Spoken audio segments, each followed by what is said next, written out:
प्रधानमंत्री ने 12 मई 2020 को राष्ट्र के नाम अपने संबोधन में लॉकडाउन 4.0 को कुछ विशेष रियायतों के साथ चालू रखने का संदेश दिया। लेकिन इस संदेश के साथ साथ उन्होंने 3 मुख्य बिंदुओं की ओर भी देशवासियों का ध्यान आकृष्ट किया। पहला, 21वीं सदी भारत की सदी होने जा रही है। इसके लिए कोरोना बीमारी से उत्पन्न आपदा को अवसर में बदलना है। दूसरा, लोकल को वोकल बनाना है। और तीसरा, बड़े स्तर पर श्रम एवं कराधान आदि के कानूनों में सुधार की आवश्यकता है। इन संदेशों का मतलब क्या है? क्योंकि प्रधानमंत्री कोई भी बात बोलते हैं, बेवजह नहीं बोलते हैं। उनके हर एक शब्द का कोई न कोई अर्थ होता है।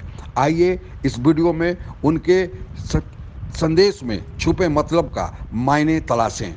आप इस वीडियो को शुरू से अंत तक देखें और इसे सब्सक्राइब भी कर लें, ताकि इस प्रकार की और भी वीडियो की जानकारी आप तक निर्बाध रूप से पहुंचती रहे। जो दोस्त पहले सब्सक्राइब कर चुके हैं उनको पुनः सब्सक्राइब करने की ज़रूरत नहीं है। वे केवल इस वीडियो को लाइक करें और संभव हो तो अपने दोस्तों में शेयर भी करें।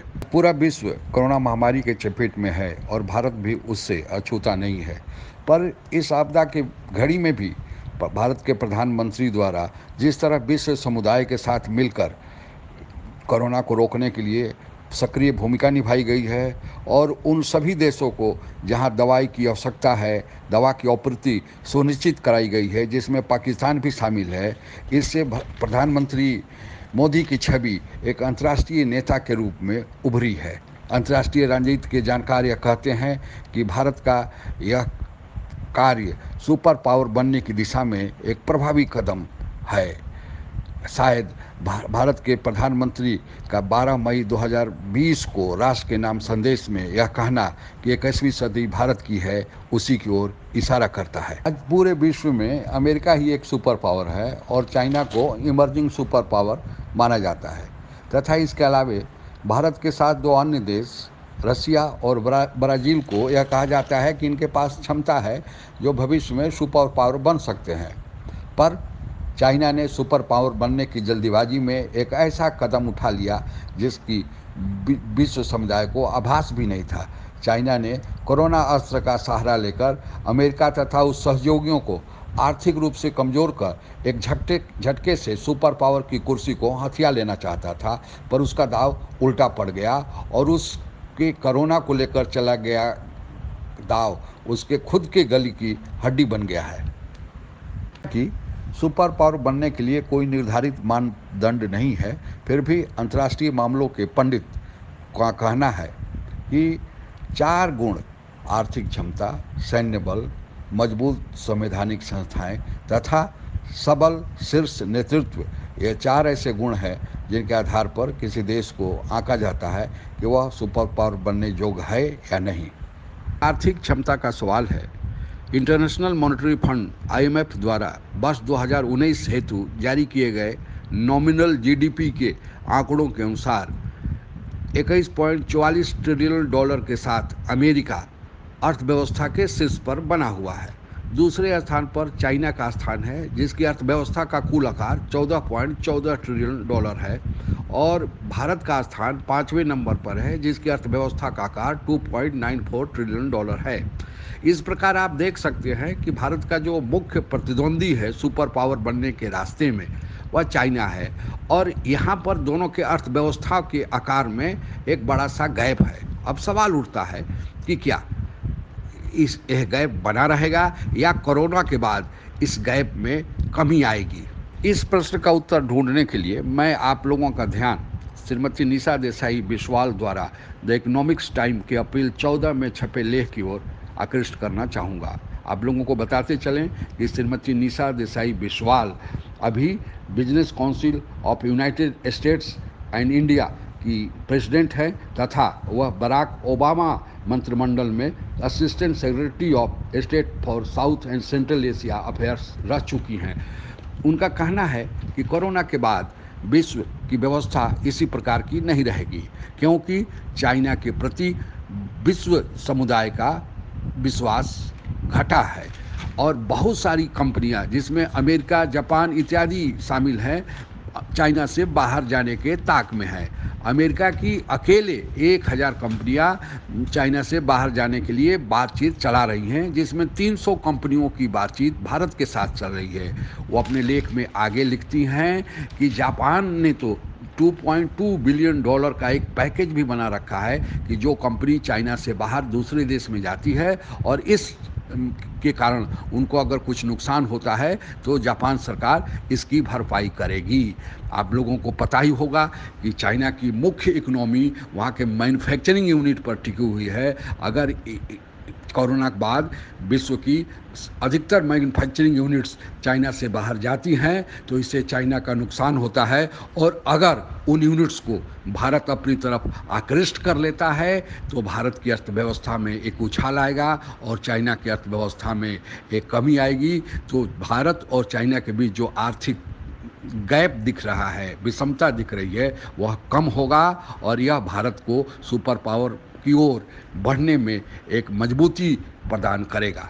अब आप समझ गए होंगे कि प्रधानमंत्री द्वारा जो लेबर लॉ और टैक्स लॉ में सुधार की जो बात कही गई है, वह इन कंपनियों को अपनी ओर आकृष्ट करने के लिए भूमिका तैयार करने वाला है। आप यह भी जानते होंगे, अखबारों के माध्यम से पढ़े होंगे कि भारत ने एक लैंड पूल बनाया है जो लक्ष्मबर्ग एक देश है उसके बराबर भारत ने लैंड पूल बना रखा है, और चाइना को से जो कंपनियां बाहर आ रही हैं उनको ऑफर किया गया है कि चाइना में जो लैंड उनको उपलब्ध कराया गया था उसे दूना लैंड भारत में उपलब्ध कराया जाएगा। सैन्य बल का सवाल है। इन्फेंट्री के स्तर पर भारत को चाइना से बढ़त हासिल है। भारत के पास 34,62,500 सैनिक है, जबकि चाइना के पास 26,93,000 सैनिक हैं। लेकिन चाइना को एयरफोर्स में और नेवल एसेट्स में बढ़ोतरी हासिल है। चाइना के पास सबमरीन्स भी भारत से थोड़ा ज़्यादा है, लेकिन यहाँ बताते चले कि दोनों न्यूक्लियर पावर है और कभी ऐसी स्थिति नहीं आएगी कि सुपर पावर बनने के लिए आर्म टसल हो। हाँ, ट्रेडिशनल लड़ाई के लिए जो फोर्सेज हैं वह भारत के पास पर्याप्त हैं। स्थापित संवैधानिक संस्थाओं का सवाल है। भारत चाइना से कई गुना आगे है।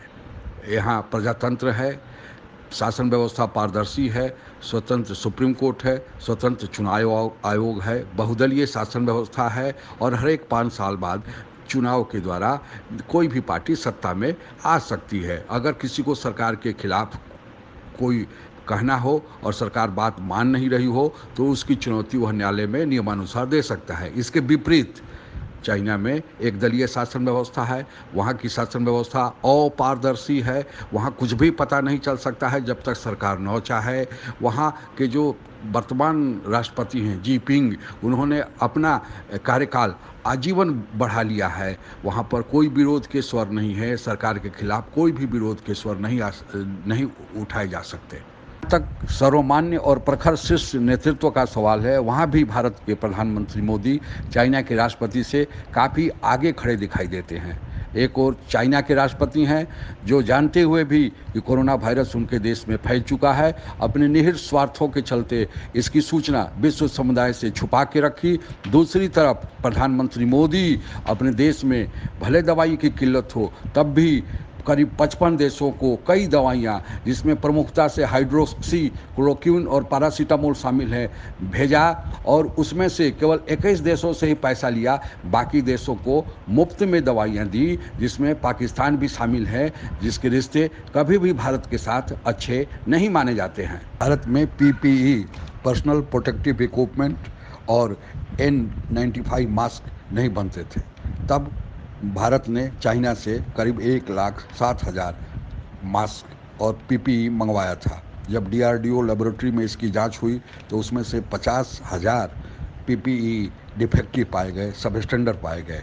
तब भारत ने फैसला लिया कि नहीं, अपने देश में ही कुछ करना होगा, और आज स्थिति यह है कि 2 लाख पीपीई किट्स और 2 lakh N95 mask per day Bharat ने कम समय में उत्पादन करना शुरू किया है। प्रारंभ में भारत में कोरोना वायरस के लिए टेस्टिंग किट भी उपलब्ध नहीं थे।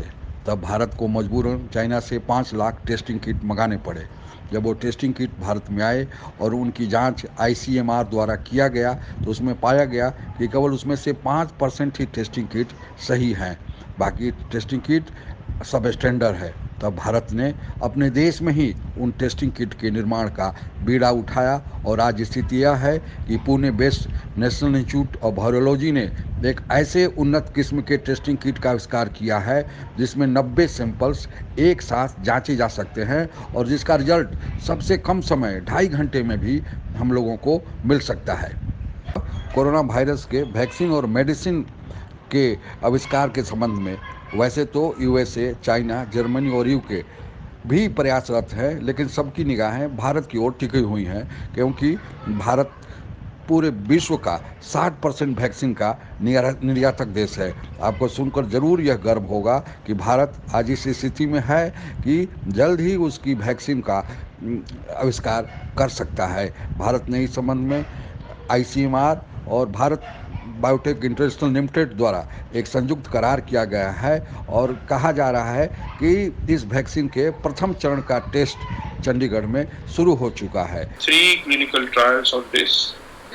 One clinical trial which has started a couple of days ago is to position this as a drug, and this trial has started PGI in Chandigarh, and it will soon start in All India Institute of Medical Sciences in Delhi and Bhopal. Then we are doing one trial on large number of patients who have been tested positive but have no symptom. Right? These people we start giving this as vaccine so that their disease doesn't progress and they don't end up in hospital.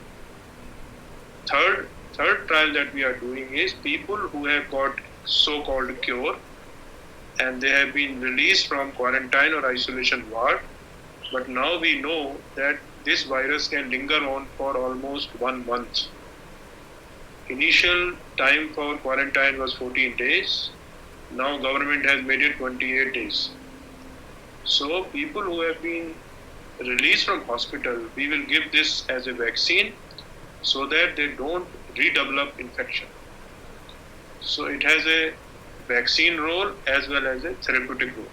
यही नहीं, भारत की इस सफलता को देखकर US के secretary of state Mike Pompeo ने कहा कि वह भी भारत के साथ इस संबंध में सहयोग करने के लिए तैयार हैं। इस संबंध में खबर इंडियन एक्सप्रेस के मई 24 के संस्करण में विस्तृत से छापी गई है। अब आप समझ गए होंगे कि जब प्रधानमंत्री मोदी यह कहते हैं कि कोरोना से उत्पन्न आपदा को अवसर में बदलना है, उसका क्या मतलब है।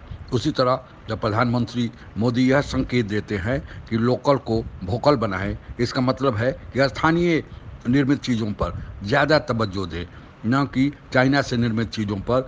अगर हम चाइना की चीज़ खरीदते रहेंगे तो चाइना से कभी भी हम प्रतिस्पर्धा नहीं कर सकते हैं। अंतर्राष्ट्रीय नियमों के अनुसार सीधे तौर पे प्रधानमंत्री यह तो नहीं कह सकते कि चाइनीज चीज़ों का बहिष्कार करें, लेकिन इशारों ही इशारों में उन्होंने बहुत बड़ा संकेत दे दिया है।